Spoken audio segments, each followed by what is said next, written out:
Nah, biasanya kalau orang mau mengajukan APH atau AJB terkait tanah, apa dokumen-dokumen yang perlu dibawa untuk informasi sobat-sobat peradilan? Oke.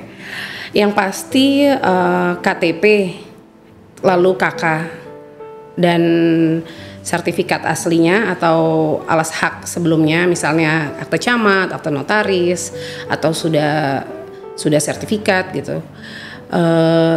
Lalu MPWP dan PBB terakhir. Itu yang persyaratan yang harus dibawa ya. Dan kalau sudah terikat perkawinan istri? Oh ya, kalau misalnya sudah jadi apabila memang harta ini memang ada merupakan harta bersama ya, otomatis harus dilampirkan untuk pembeli itu buku nikah. Buku nikah. Jadi nanti istri atau suami itu harus ikut tanda tangan. Ikut tanda tangan, mengetahui atau menyetujui ya. Menyetujui, benar. Oh, itu terkait AJB. Bu, kita mau balik nama gini-gini. Terus pas aku cek, oh namanya bisa nama orang tua gitu kan. Oh ini orang tua, iya. Kita mau balik nama Bu gitu. Orang tuanya sudah meninggal. Oh ini harus dibikin dulu surat warisnya. Pasti aku arahin ke mereka gitu. Silakan lapor ke RT RW, dilampirkan surat kematian orang tuanya. Lalu KTP KK sebelumnya. Nah, dan dilampirkan semua KTP KK para ahli warisnya. Podcast Pengadilan Negeri Batu Raja, tempat suara rakyat terdengar, keadilan dan pelayanan publik kami sampaikan dengan tulus dan tegas. Assalamualaikum warahmatullahi wabarakatuh. Selamat pagi, salam sejahtera untuk kita semua. Om Swastiastu, Namo Buddhaya, salam kebajikan. Baik, kali ini Sobat Peradilan, podcast Pengadilan Negeri Batu Raja akan mewawancara, menggali narasumber dari seseorang yang berprofesi sebagai notaris. Dan pada kesempatan kali ini kita kedatangan Notaris Rika. Apa kabar Ibu Notaris? Alhamdulillah baik. Apa kesibukannya sekarang? Kesibukan seperti biasa, ngantor, akad, olahraga ya. Tentu jangan lupa ya. Ibu Notaris Rika ini bertugas untuk wilayah Kabupaten Ogan Komering Ulu ya. Iya benar. Nah, tentu notaris mempunyai wilayah tugas, nggak bisa misalnya sembarangan bertugas ya. Tentu ada penugasan dari Kementerian Hukum dan HAM ya saat ini. Benar. Oke. Baik, mungkin Sobat Peradilan sudah pernah mendengar profesi atau suatu kata notaris. Mungkin ada yang pernah melihat pelangnya di jalan atau ya sekedar mendengar. Tetapi mungkin banyak dari kita juga kurang mengetahui pelayanan apa yang dapat diberikan oleh notaris, atau ya misalnya untuk menjadi notaris itu seperti apa. Nah, hari ini kita akan berbincang bersama Ibu Notaris ini ya, untuk memberikan informasi kepada Sobat Peradilan di Kabupaten Oku atau Oku Raya khususnya. Ya bisa jadi nanti ditonton seluruh Indonesia juga podcast Pengadilan Negeri Batu Raja ini, Bu. Ya begitu ya. Jadi kita akan ngobrol-ngobrol. Tentu akan kita awali dengan riwayat hidup dulu. Oke. Ya, kalau Ibu ini, Bu Rika, sebenarnya dari mana Bu? Lahir di mana? Dulu tinggal di mana? Oke. Sebelumnya mungkin Assalamualaikum dulu ya. Assalamualaikum warahmatullahi wabarakatuh. Selamat pagi semuanya. Di sini sebenarnya saya merasa kurang cakap ya untuk menjelaskan secara detail tentang notaris gitu, karena saya juga notaris yang cukup baru mau 5 tahun. Untuk notarisnya baru mau 5 tahun, PPAT-nya 6 tahun. Saya sebenarnya tidak terlalu asing dengan Sumatera Selatan ini, karena kebetulan mama saya itu orang Oki, orang Kayagung ya kan. Jadi dari kecil pun saya sudah lahir di Palembang. Saya lahir di Palembang, lalu mama SD itu masih di Palembang, dan setelah papa saya meninggal, mama pindah ke Jakarta karena mama dulu di Depdiknas. Setelah itu saya pindah ke Jakarta juga ikut mama, terus mama akhirnya menikah lagi, saya punya papa sambung lah. Nah akhirnya kami besar di Jakarta. Setelah itu dari SMP itu SMA saya di Jakarta, terus strata 1, strata 2 pun saya di Jakarta. Nah proses kenapa saya bisa ada di Batu Raja itu adalah merupakan bagian dari proses penempatan. Jadi sebelum saya menjadi notaris itu justru saya menjadi PPAT duluan. Jadi waktu itu setelah saya menyelesaikan strata 1 hukum SH dan strata 2 magister kenotariatan, saya mengikuti banyak melalui seperti proses magang, lalu akhirnya bisa ikut ujian. Nah ujian yang pertama buka itu justru ujian PPAT dulu. Waktu itu ujian notaris belum buka. Oh, jadi terpisah Bu ya? Iya. Nah, mungkin banyak sobat-sobat peradilan ini yang mengetahui bahwa PPAT itu sama dengan notaris ya. Padahal tidak ya. Nanti tidak. Akan kita bahas ya selanjutnya. Siap. Nah pada saat itu saya coba deh ujian gitu kan. Karena sebenarnya proses penempatan notaris itu sendiri sebenarnya PPAT itu akan mengikuti penempatan notaris. Jadi harusnya kebanyakan orang-orang itu notaris dulu. Jadi nanti PPAT akan mengikuti gitu. Tapi pada saat itu 2018 itu yang buka itu ada ujian PPAT. Aku pikir aku sudah memenuhi syarat nih. Akhirnya aku cobalah apply kan. Akhirnya ujian ternyata one shot lulus, alhamdulillah. Tapi pada era aku itu ada aturan baru bahwa PPAT baru itu harus dari zona C karena mereka lagi sistem pemerataan lah. Jadi di kota itu sudah penuh, di Jawa itu sudah full. Jadi waktu itu yang buka daerah Sumatera, Kalimantan dan lain-lain lah. Pokoknya mengisi kekosongan dulu. Jadi dari zona C. Dan salah satu zona C-nya itu yaitu Batu Raja ini. Jadi itulah ceritanya bagaimana bisa sampai ke Batu Raja ya. Benar. Tiba-tiba Batu Raja. Nah untuk jadi notaris ini ya, Ibu Rika kan menyatakan sudah 5 tahun, hampir 6 tahun ya? Iya, kalau PPAT 6 tahun. 6 tahun ya, sebenarnya bukan waktu yang singkat juga. Karena kalau anak itu masuk SD kelas 1, kelas 5 itu dari nggak bisa baca sampai bisa baca kan? Iya, nah, jadi bukan berarti waktu singkat juga kan? Saya rasa Bu Notaris Rika juga wah sudah banyak lah pengalamannya selama 5-6 tahun ini menangani berbagai macam permasalahan atau pekerjaan dalam notaris. Nah untuk jadi notaris ini dari sarjana hukum sekolah lagi? Atau S2 atau seperti apa? Iya, jadi untuk menjadi notaris dan PPAT ini kita harus melalui strata 1 itu yaitu S1 hukum. Setelah S1 hukum kita harus S2 magister kenotariatan. Jadi setelah itu strata 1 hukum, strata 2 magister kenotariatan. Setelah lulus kita harus daftar menjadi anggota luar biasa ALB. Nah setelah itu ada seleksinya juga. Kalau setelah seleksi ALB itu kita lulus, kita akan mendapat akun. Jadi kita akan membuat akun di PP ini, Ikatan Notaris. Nah setelah itu baru terhitunglah magang kita. Jadi kita kan harus ada 2 tahun magang di kantor notaris. Jadi ada magang 2 tahun ya? Iya, harus. Jadi setelah lulus S2 atau sebelum lulus S2 kenotariatan? Setelah lulus S2. Setelah lulus S2, magang 2 tahun, barulah setelah itu baru bisa buka kantor sendiri? Iya, itu pun harus ada ujian dulu. Ada ujian dulu ya, waduh luar biasa ya. Untuk jadi notaris tidak mudah juga. Jadi buat sobat peradilan yang ingin menjadi notaris, wah perjuangannya lumayan panjang ya. Jadi nggak gampang menjadi pejabat umum seperti ini kan.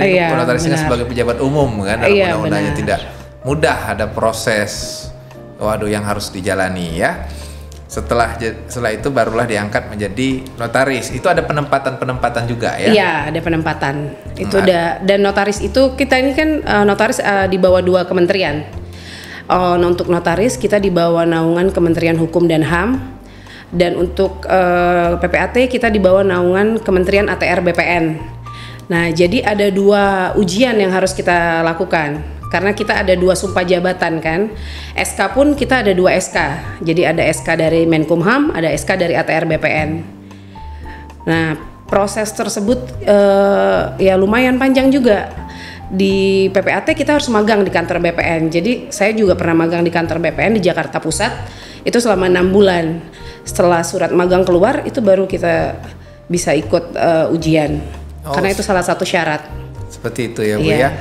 Tetapi tentunya harus sarjana hukum ya. Oh iya pasti. Jadi untuk rekan-rekannya sarjana teknik, ya kan, atau sarjana ekonomi nggak bisa ya untuk S2 notaris ya. Harus ambil lagi S1 hukum. Dan untuk teman-teman yang S1 hukum, ayo buruan daftar S2 kenotariatan kan, kalau mau jadi notaris. Benar. Ya.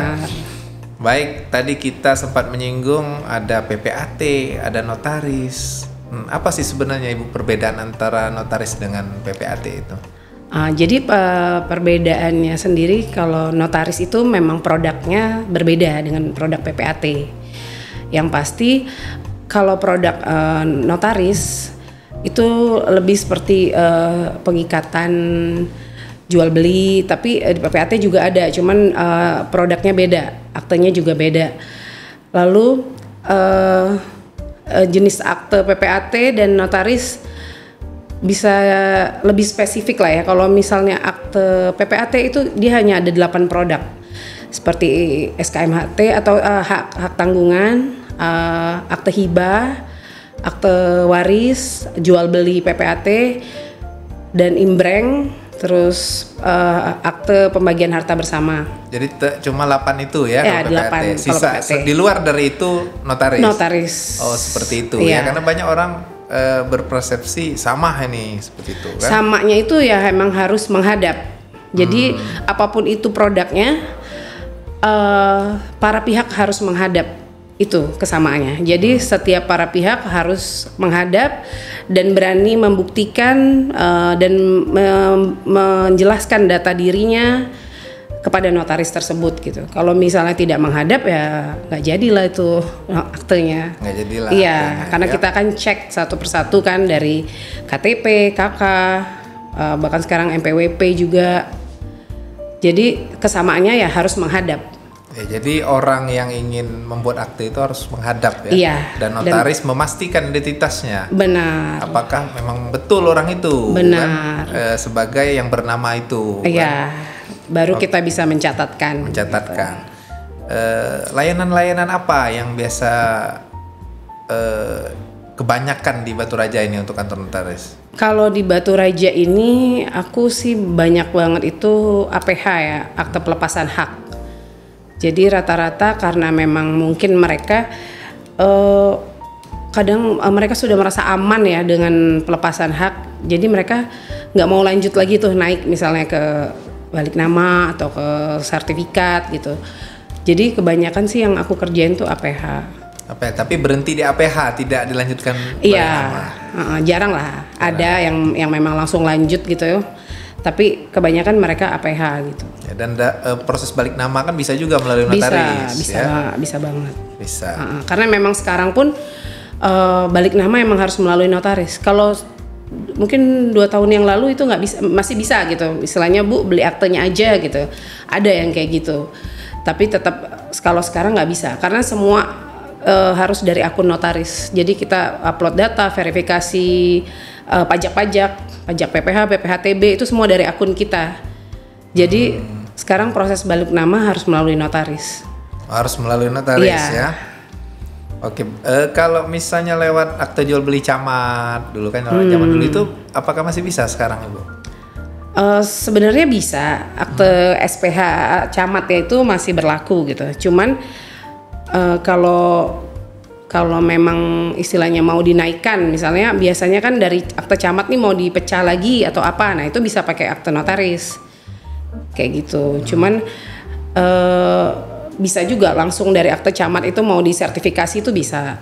Bisa ya, masih bisa berarti ya diterima Masih. Nah biasanya kalau orang mau mengajukan APH atau AJB terkait tanah, apa dokumen-dokumen yang perlu dibawa untuk informasi sobat-sobat peradilan? Oke. Yang pasti KTP, lalu KK, dan sertifikat aslinya atau alas hak sebelumnya, misalnya akte camat, akte notaris, atau sudah sertifikat gitu. lalu MPWP dan PBB terakhir. Itu yang persyaratan yang harus dibawa ya. Dan kalau sudah terikat perkawinan istri?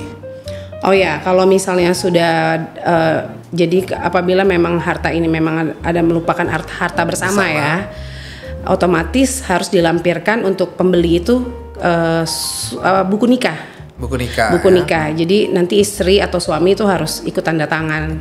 Mengetahui atau menyetujui, benar. Itu terkait AJB. Kalau pengurusan misalnya selain itu ada apa lagi ya, apakah ada waris? Oh ya, tentu kalau waris itu banyak banget.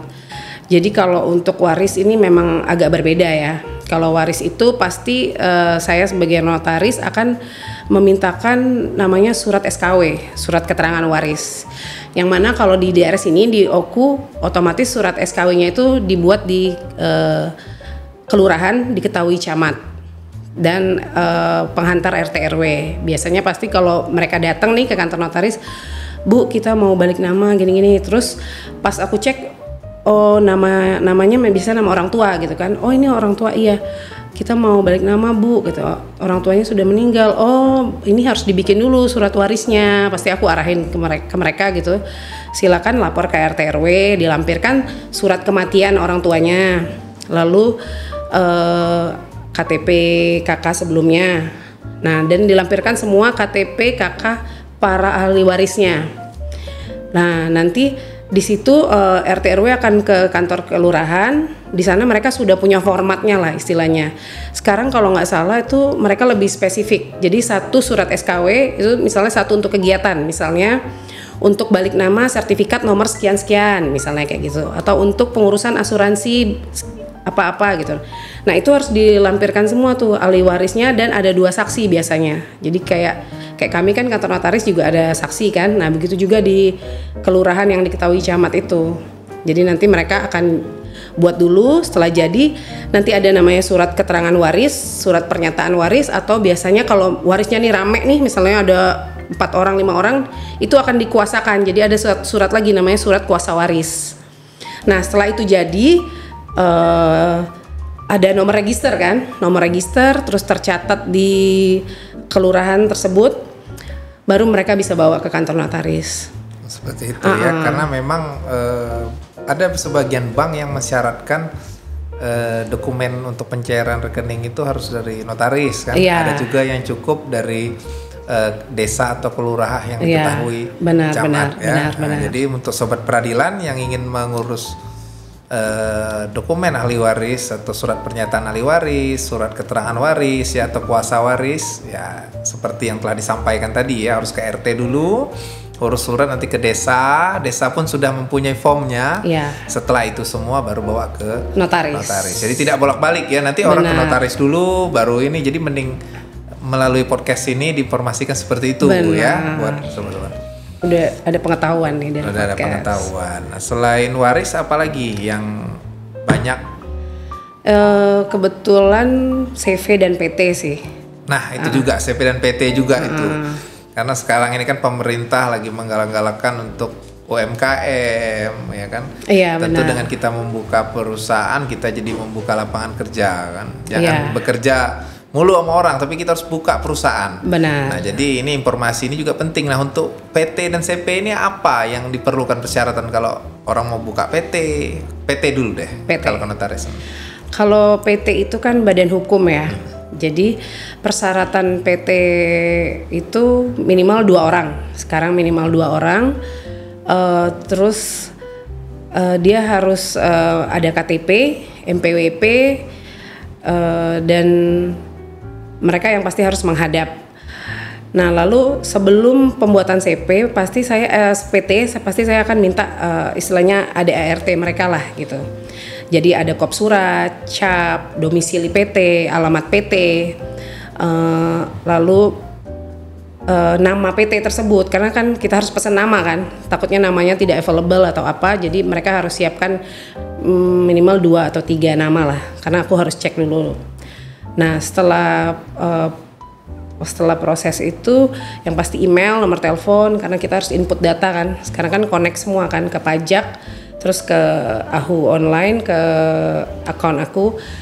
Nah setelah itu selesai semua, baru aku bisa istilahnya register lah input PT tersebut.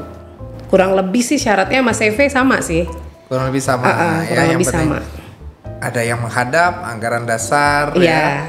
Berarti para pihak ini merumuskan anggaran dasar dulu sendiri ya. Plus KBLI ya, satu lagi aku lupa. KBLI itu adalah maksud dan tujuan. Jadi ada kamusnya lah, pasti aku akan share ke mereka. Biasanya kan misalnya tujuannya misalnya untuk